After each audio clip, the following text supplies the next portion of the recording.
पिछले एपिसोड में हम लोगों ने देखा था कि सभी लोग क्योशिरो पे विश्वास करके उसके पीछे चले जाते हैं। वहीं हम देखते हैं कि क्योशिरो सभी लोगों को धोखे से अब सुला देता है, पर अब भी सेजी जाग जाता है। वो लोग अब उन्हें नुकसान पहुंचाने वाले होते हैं, पर सेजी अब गुस्से में आ जाता है और उन लोगों से लड़ने लगता है। इतने गुस्से में आकर अब वो ट्रांसफॉर्म कर जाता है, क्योंकि उसकी ये एक स्किल थी।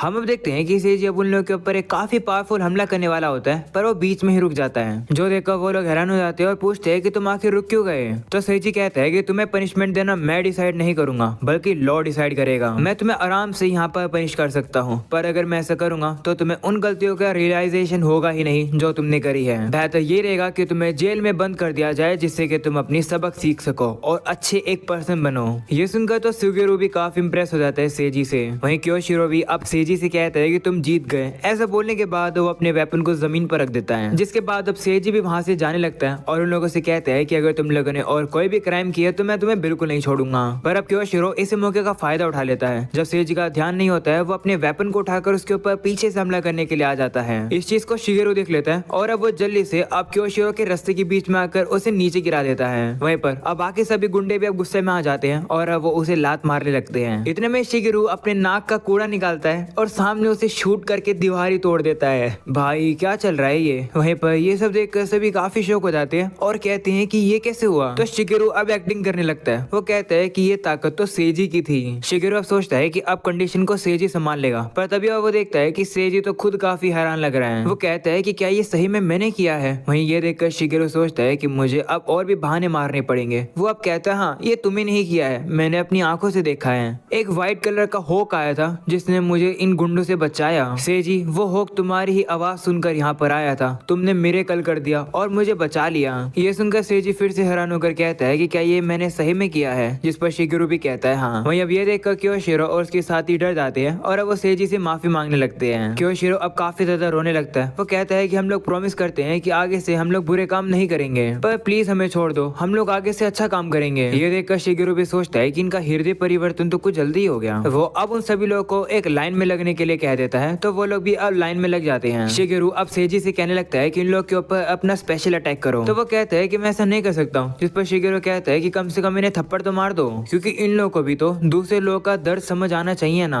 तुम ही हो जो कि इन्हें प्यार का सबक सिखा सकते हो। तो सेजी भी अब उन लोगों को थप्पड़ मारने के लिए तैयार हो जाता है। ये देखकर शिगेरू अब सोचता है कि अब पता चलेगा कि ये गुंडे अच्छे हैं या फिर अभी भी बुरे हैं, क्योंकि अगर ये लोग बुरे होंगे तो सेजी की वो जो लाइट है वो इन लोगों को खत्म कर देगी। पर तभी हम देखते हैं कि सेजी तो वापस अपनी नॉर्मल फॉर्म में आ जाता है। जो देखकर शिगेरू कहता है कि तुम नॉर्मल क्यों हो गए, जिस पर वो कहता है कि क्योंकि अब मेरे पास कोई कारण नहीं है गुस्सा होने के लिए, क्योंकि अगर मुझे इन्हें प्यार दिखाना है तो मुझे गुस्सा नहीं करना चाहिए। अगर मैं इन्हें थप्पड़ मारूंगा और उस थप्पड़ का दर्द अगर मुझे भी होगा मेरे हाथों पर, तभी वो प्यार होगा। ऐसा बोलने के बाद वो सभी लोगों को एक एक थप्पड़ मार देता है। जो देखकर शिगेरू भी अब सोचने लगता है कि आखिर मुझे ये क्या क्या देखना पड़ रहा है। अगले सीन में हम लोग अब देखते हैं कि सेजी अब उस बिना नाम वाली लड़की को और सेका को उठाकर अब पीछे ले जाता है सेफ जगह पर। जो देखकर शिगेरू अब मन में कहता है कि सेजी मुझे माफ करना, मुझे पता है कि तुम्हारी लिमिट नहीं है, पर फिर भी तुम्हें इन्हें उठाना पड़ रहा है, लेकिन मैं इन्हें नहीं उठा सकता हूँ, क्योंकि अगर मैं इन्हें टच करूंगा तो मैं मर जाऊंगा। तभी हम देखते हैं कि सेजी इतना ज्यादा थक गया है कि वो अब बेहोश होकर नीचे ही सो जाता है। जो देखकर क्योशिरो कहने लगता है कि अब हम सेजी के खिलाफ जीत सकते हैं। जो देखकर अब शिगेरू सोचता है कि ये लोग तो अभी भी बुरे हैं। क्योशिरो अब शिगेरू से कहने लगता है कि तुम हमें ज्वाइन कर लो, क्योंकि तुम्हारी पार्टी में जितने ही मेंबर्स हैं वो अच्छे दिखते हैं और तुम बदसूरत हो, तुम्हें इस पार्टी में रहकर कुछ भी नहीं मिलेगा, हमें ज्वाइन कर लो, हम तुम्हें काफी लड़कियां दिलवा देंगे और तुम्हें हम काफी सारे पैसे भी देंगे। ये सुनने के बाद शिगेरू अपनी हथकड़ियों को एक ही बारी में ही तोड़ देता है। जो देखकर सभी काफी हैरान हो जाते हैं। वहीं पर वो अब उन लोगों से कहता है कि सेजी मुझसे काफी ज्यादा ताकतवर है, इसलिए मैं उसी के साथ रहूंगा, ना कि तुम लोगों के साथ। ऐसा बोलने के बाद अब शिगेरू अब सेजी को भी अच्छे से सुला देता है, उसके ऊपर कपड़ा ढककर, और कहता है कि लीडर तुमने काफी अच्छा काम किया।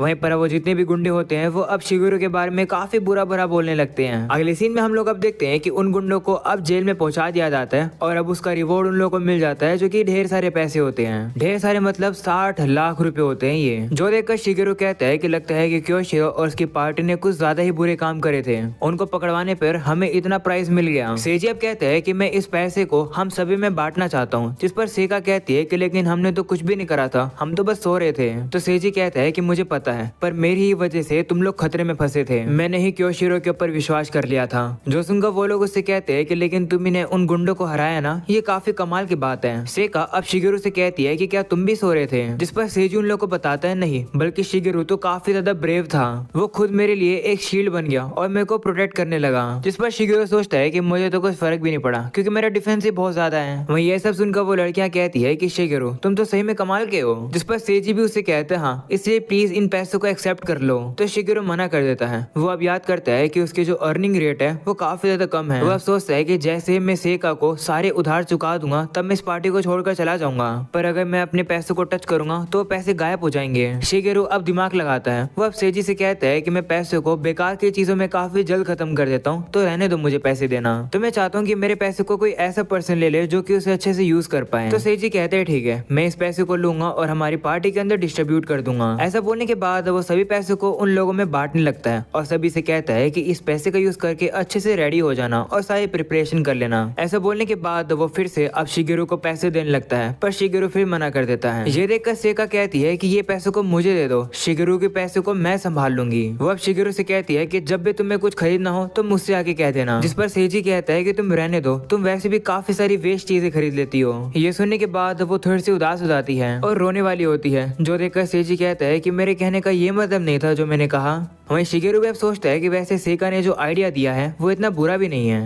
अगले सीन में सेका अब शिगेरू को एक हैमबर्गर की दुकान पर ले आती है और कहती है कि यहीं बैठो, मैं तुम्हारे लिए खाना लेकर आती हूँ, ये तुम्हारे लिए मेरी तरफ से ट्रीट है। ऐसा बोलकर वो खाना लेने के लिए चली जाती है। वहीं शिगेरू भी अब सोचता है कि अंत में मेरे हिस्से के जो भी पैसे थे वो सेका को मिल गए। सेका ने जो मुझे खाना खिलाया था और उसने जो मेरा रेंट पे किया था वो अब इस तरीके से मैंने चुका दिया। जिसके बाद अब सेका अब उसके लिए बर्गर लेकर आ जाती है, जिसके बाद वो उसे जबरदस्ती थैंक यू कहने के लिए कहती है। तो शिगेरू भी अब उसका शुक्रिया करता है, जो सुनकर सेका खुश हो जाती है और कहती है कि तुम्हारा वेलकम। शिगेरू भी सोचने लगता है कि सेका पहले काफी अनफ्रेंडली थी, पर रियलिटी में तो ये काफी अपोजिट है। ऐसा बोलने के बाद वो खाना खाने लगता है और अब वो सेका से कहता है कि क्या तुम्हें बर्गर्स पसंद हैं, जिस पर वो कहती है हाँ, मुझे यहाँ आकर 2 दिन में ही इनसे प्यार हो गया। ये सुनकर शिगेरू शॉक हो जाता है और अब वो मन में सोचता है कि इसका मतलब सेका ने कभी भी धरती पर बर्गर नहीं खाए थे, इसका मतलब है कि वो हमेशा घर पर ही रहा करती होगी। इसके बाद अब सेका अब शिगेरू से पूछने लगती है कि वैसे तुम्हारे स्टैट्स कैसे हैं। तो शिगेरू कहता है कि वो इतने कुछ खास नहीं है, तुम्हें जानकर कुछ फायदा नहीं होगा। ये सुनकर सेका कहती है कि लगता है कि यहाँ पर आने से पहले तुमने अपने स्टैट्स में एक चीज नहीं देखी थी। वो अब कहते हैं कि दरअसल मुझे एक ट्रिक मिली थी जहाँ पर तुम अपने लुक्स की वैल्यू को घटाकर अपने बोनस पॉइंट को इंक्रीज कर सकते थे। ये सुनकर शिगेरू शॉक हो जाता है। वो कहता है कि इस चीज को मैंने तो नोटिस कर लिया था, क्या इसने भी नोटिस कर लिया। वो अब उसे कहता है कि देख कर नहीं लगता है कि तुमने अपने लुक्स घटाए हैं, जिस पर कहती है कि मैंने घटाए हैं, मैंने अपने लुक्स को -16 कर लिया। जो सुनकर शिगेरू शॉक हो जाता है और कहता है कि ऐसा कैसे हो सकता है, दिखने में तो नहीं लग रहा। शिगेरू सोचने लगता है कि भले ही सेका के लुक्स का नंबर पहले से ही हाई हो फिर भी ऐसा नहीं हो सकता है। वो अब उसे देखने लगता है, जो देखकर अब सेका कहती है कि क्या मैं खूबसूरत हूँ, जिस पर शिगेरू कहता है हाँ। जो सुनकर अब सेका कहती है कि दरअसल मैंने एक रिक्वेस्ट करी थी, तुमने देखा ही होगा कि हमारे स्टेटस के नीचे एक स्पेशल नोट था, मैंने वहाँ लिख दिया था कि मैं खूबसूरत बन जाऊँ। ये सुनकर शिगेरू शॉक हो जाता है और वो कहता है कि मुझे नहीं पता था कि ऐसा भी किया जा सकता है। वो अब सोचता है कि अगर मुझे ये पता होता तो मैं अपने आप को काफी हैंडसम कर लेता। तभी अचानक से सेका को वहाँ पर एक बिल्ली दिखती है, जिसे देखकर वो कहती है कि क्या ये एक बिल्ली है। तो शिगेरू कहता है हाँ, जिस पर सेका कहती है कि मैंने कभी भी बिल्ली को इतना करीब से नहीं देखा, काश ये यहाँ पर आ पाती। तो शिगेरू कहता है कि तुम्हें इसके पास चले जाओ। ये सुनकर सेका हैरान हो जाती है और वो कहती है कि हाँ, मैं तो भूल ही गई हूँ कि मैं इस दुनिया में खड़ी हो सकती हूँ। ये सुनकर शिगेरू काफी शौक हो जाता है और वो कहता है क्या तुमने ये क्या कहा। जिसके बाद सेका अब उस बिल्ली को देखने के लिए जा रही होती है, पर तभी उसका पैर पत्थर पर अटक जाता है और अब वो नीचे गिरने वाली होती है, पर अब जैसे तैसे करके वो अपने आप को कंट्रोल कर लेती है। वहीं पर शिगेरू काफी घबरा गया था, वो उसे बचाने के लिए खुद ही नीचे गिर गया था, पर क्योंकि सेका ने अपने आप को संभाल लिया था तो शिगेरू की जरूरत ही नहीं पड़ी। उसे देखकर सेका भी अब कहने लगती है कि तुम्हें क्या कर रहे हो, जिस पर शिगेरू कहता है कि कुछ नहीं, मैं तो बस एक्सरसाइज कर रहा हूँ।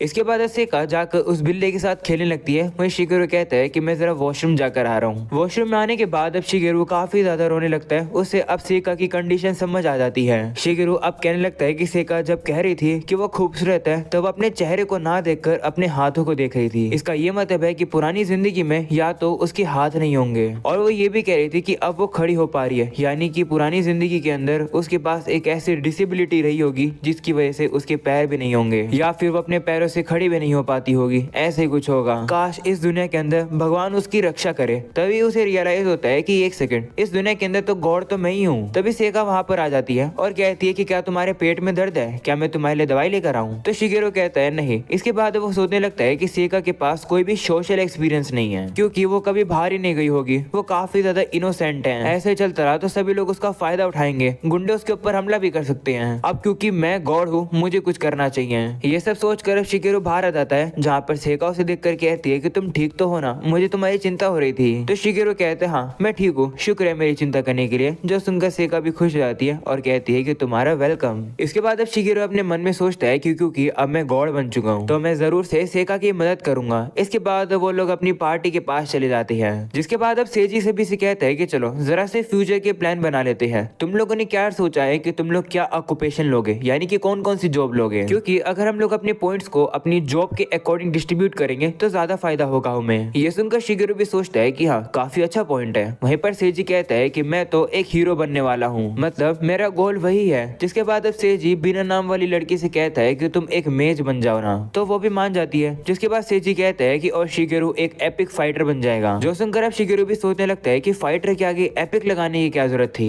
तभी सेका कहने लगती है कि मुझे भी एक हीरो बनना है। जो सुनकर सभी शौक हो जाते हैं। वहीं पर शिगेरो से कहता है कि क्या तुम एपिक फाइटर बनना चाहोगी? जिस पर वो कहती है नहीं, कभी नहीं। इसके बाद वो लोग डिसाइड कर लेते हैं और अपनी एक एक जॉब ले लेते हैं। जो बिना नाम वाली लड़की होती है वो दरअसल अब एक हंटर बनी है, सेजी हीरो बना है और सेका एक मेज बनी है, और हमारा मेन कैरेक्टर यानी कि शिगेरो एक एपिक फाइटर बना है। शिगेरो भी अब सोचने लगता है कि सेका काफी समय से कह रही थी कि वो हीरो बनेगी, पर अब वो एक मेज बन गई है। वो अब उसे कहता है कि तुम काफी अच्छी लग रही हो। जो सुनकर वो भी खुश हो जाती है। जिसके बाद सेजी अब सभी से कहता है कि हमारी जो अगली डेस्टिनेशन है वो इस एरिया की सबसे बड़ी सिटी है, जिसका नाम प्रिंसिपैलिटी ऑफ वेलेरिया है। वहाँ जाने से पहले तुम लोग को जो भी सामान खरीदना है तुम खरीद सकते हो, पर याद रखना सिर्फ 3 पैसों का। ये सुनकर सेका उदास हो जाती है और वो कहती है कि ये तो बहुत कम पैसे हैं। सेजी अब सभी से कहता है कि चलो हम कल सुबह मिलेंगे। इसके बाद हम लोग अब सेका को देखते हैं, जो कि काफी ज्यादा हिचकिचाकर उस बिना नाम वाली लड़की से बात करने की कोशिश करती है। ये देखकर अब शिगेरो भी अब सेका को चेयर अप करने लगता है। वह मन में कहता है कि तुम कर सकती हो, ये तुम्हारी पहली दोस्त बनेगी। जिसके बाद अब सेका काफी ज्यादा हिम्मत जुटाती है और अब उस लड़की से कहती है कि क्या तुम मेरे साथ रस्सी कूदने चलोगी? अगर तुम्हें नहीं आता तो मैं तुम्हें सिखा दूंगी। ऐसा बोलने के बाद अब वो उसी रस्सी से ननचाकू खेलने लगती है और कहती है कि चलो पार्क में चलकर खेलते हैं। तो वो लड़की मान जाती है और कहती है कि क्या तुम ऐसे कपड़ों में कूद भी पाओगी? तो सेका कहती है कि मैं कपड़ों को चेंज कर लूंगी। ऐसा बोलने के बाद वो लोग वहाँ से चले जाते हैं। इसके बाद अब शिगेरो भी हम लोग को बताने लगता है कि रस्सी कूदने वाली बात आई कहाँ से। हम यहाँ पास के सीन दिखाया जाता है जहाँ पर वो लोग सेका के लिए वेपन लेने के लिए आए हुए थे, पर उन्हें पता चलता है कि मेजेस के लिए ज्यादा कोई वेपन्स नहीं होते हैं, क्योंकि जो मेज होते हैं वो अपने मैजिक से ही हमला करते हैं। हम देखते हैं कि सेका जितने भी वेपन चुन रही होती है वो मेज के तो नहीं बल्कि एक फाइटर के होते हैं। उसे अब एक ननचाकू पसंद आता है, जिसे देखकर वो कहती है कि मैं इसे लूंगी। जिस पर दुकानदार कहता है कि क्या तुम श्योर हो? वहीं शिगेरो को पता था कि सेका ननचाकू को यूज तो नहीं कर पाएगी, इसलिए वो दुकानदार से कहता है कि उसके साइड वाली चीज दे दो। वो देखते हैं कि साइड में तो रस्सी होती है, जिसे देखकर वो दुकानदार अब सेका से कहता है कि तुमने एकदम बेस्ट वेपन चुना है, ये फाइटर्स के लिए एक कमाल का वेपन होता है। वहीं सेका तो उसकी बात को सीरियसली ले लेती है और अब वो उस रस्सी को खरीद लेती है। अगले सीन में हम लोग अब देखते हैं कि शिगेरो सबसे पहले रस्सी को कूदता है और वो काफी अच्छे से कूद पा रहा होता है, जो देखकर सेका कहते हैं कि तुम मोटे होने के बाद भी इतने अच्छे से कूद पा रहे हो। वहीं हमें पता चलता है कि शिगेरो तो सेका को रस्सी कूदनी सिखा रहा है, जिससे कि वो इंजर्ड ना हो। अगले सीन में हम लोग अब देखते हैं कि सेका भी अब थोड़ा बहुत रस्सी कूदना सीख जाती है, जिसके बाद वो थोड़ी सी उदास हो जाती है और कहती है कि काश मैं उस बिना नाम वाली लड़की को भी ये सिखा पाती। वो अब कहने लगती है कि आज तक मुझे उसका नाम तक नहीं पता चला, शायद वो लड़की अपना नाम नहीं बताना चाहती है। वहीं पर शिगेरो भी अब सोचता है कि वो लड़की अपनी दुनिया से भाग कर आई है तो कुछ न कुछ तो बुरा हुआ ही होगा, इसलिए वो शायद अपना नाम नहीं बताना चाहती होगी। सेका अब कहने लगती है कि मैं उस लड़की के बारे में और जानना चाहती हूँ, जिस पर शिगेरो कहता है कि उसके लिए एक तरीका है। अगले सीन में हमें प्रेजेंट का सीन दिखाया जाता है, जहाँ पर अब सेका उस लड़की को रस्सी कूदना सिखा रही थी। वहीं शिगेरो भी छुपकर उन लोगों को वहीं पर झाड़ी के पीछे से ही देख रहा था। जिसके बाद अब वो लड़की भी ट्राई करती है और अब वो काफी अच्छे से रस्सी कूद पा रही होती है, जो देखकर सेका खुश जाती है और वो कहती है कि तुम तो काफी कमाल की हो। ऐसा बोलने के बाद वो सीधा उससे उसका नाम पूछ लेती है, जो सुनकर वो लड़की काफी ज्यादा शौक हो जाती है। वो कुछ भी बताती नहीं है। ये देखकर शिगेरो भी सोचता है कि लगता है कि मैंने सही सोचा था, ये लड़की अपने पास्ट के बारे में नहीं बताना चाहती है। इसके बाद अब सेका उस लड़की से कहती है कि शिगेरू ने एक और रास्ता बताया था कि अगर तुम अपना नाम नहीं बताना चाहोगी तो मैं तुम्हें कोई दूसरा नाम दे दूंगी। तुम्हें देखकर मेरे दिमाग में सिर्फ एक ही नाम आ रहा है और वो है रीजे। क्या मैं तुम्हें रीजे बुला सकती हूँ? वहीं पर वो लड़की यानी कि रीजे अब काफी ज्यादा खुश हो जाती है अपना ये नाम सुनकर। वो इतनी ज्यादा खुश हो जाती है कि वो वापस से रस्सी कूदने लगती है और वो एकदम से काफी ऊंची छलांग लगा देती है। उसकी फिजिकल एबिलिटी देखकर तो अब शिगेरू भी काफी हैरान हो जाता है। तभी उसे रियलाइज होता है कि अगर सोचा जाए तो बैटल में एक बार भी रीजे को कभी चोट तक नहीं लगी है। वो अब घबरा जाता है और सोचता है कि आखिरकार ये है कौन। वहीं पर रीजे की इतनी ऊंची छलांग देखकर वहां पर काफी सारे लोग आ जाते हैं और वो उसे घेर लेते हैं और उसकी तारीफ करने लगते हैं। वहीं पर अब सेका अकेली फील करने लगती है जिस वजह से वो अब रोने लगती है। ये चीज शिगेरू से देखी नहीं जाती है और अब वो सेका को चुप कराने के लिए आता है। पर तभी सभी लोग अब शिगेरू को देखकर डर जाते हैं। वो कहते हैं कि ये क्या एक मॉन्स्टर है, इसे भगाओ यहाँ से। पर तभी रीजे उन सभी को समझाती है कि ये कोई मॉन्स्टर नहीं है, ये हमारी पार्टी का मेंबर है। वहीं रीजे अब कहने लगती है कि मुझे सेका को खुश करना है। तो शिगेरू कहता है कि कम से कम वैसे रिस्पॉन्ड तो करो। इस तरीके से उसे इग्नोर फील हुआ इसलिए उसे काफी बुरा लग गया। वहीं अब सेका को रोता हुआ देखकर रीजे वहां से भाग जाती है। अगले सीन में वो लोग भी अब वापस आ जाते हैं पर सेका अपने रूम के पास एक लेटर देखती है जो कि रीजे की ही तरफ से है। उस लेटर में रीजे ने थोड़े समय पहले जो हुआ है उसके लिए माफी मांगी है और कहा है कि शुक्रिया मुझे ये कमाल का नाम देने के लिए, चलो दोस्त बनते हैं। ये सुनकर सेका भी खुश जाती है और वो कहती है कि मैं जाकर रीजे को ढूंढती हूँ। ऐसे बोलकर अब वो वहाँ से चली जाती है। वहीं शिगेरू को पता था कि रीजे वहीं पर ही खड़ी थी, वो उसे अब बाहर आने के लिए कहता है। इसके बाद रीजे अब उसे कहती है कि क्या तुम मेरे साथ अकेले में बात कर सकते हो, रूम में चलते हैं। तो सेका भी कहते हैं ठीक है, बाद में केस मत कर देना कि मैंने तुम्हारे ऊपर कुछ किया है। ऐसा बोलकर अब वो रूम में आ जाते हैं जहाँ पर रीजे एकदम से अपने पैर को फोल्ड कर लेती है और माफी मांगती है। वो इतनी तेजी से पैर फोल्ड करती है कि वो नीचे तक नहीं आ पाती है, वो हवा में ही रह जाती है। जो देखकर शिगेरू भी हैरान हो जाता है और कहता है कि इसकी फिजिकल एबिलिटी तो कितनी कमाल की है। वहीं शिगेरू हैरान होकर कहता है कि आखिर तुम मुझसे माफी क्यों मांग रही हो? तो वो उससे कहते हैं कि तुमने पहले झूठ कहा था ना, तुम्हारा आखिरी नेम सासाकी नहीं है ना, तुम्हारा असली नाम योशिओको शिगेरू है। तुम वही मिस्टर वाई हो जिसने सेजी को बचाया था। मैंने सही कहा ना? ये सुनकर अब शिगेरू काफी शौक हो जाता है। वो सोचने लगता है कि इसे कैसे पता। और अब इसी के साथ ये एपिसोड यहीं खत्म हो जाता है। उम्मीद है कि तुम लोग को ये एपिसोड पसंद होगा। पसंद हो तो लाइक कर देना, चैनल पर नए हो तो सब्सक्राइब भी कर देना। मिलते हैं अगली वीडियो के अंदर, तब तक के लिए बाय बाय।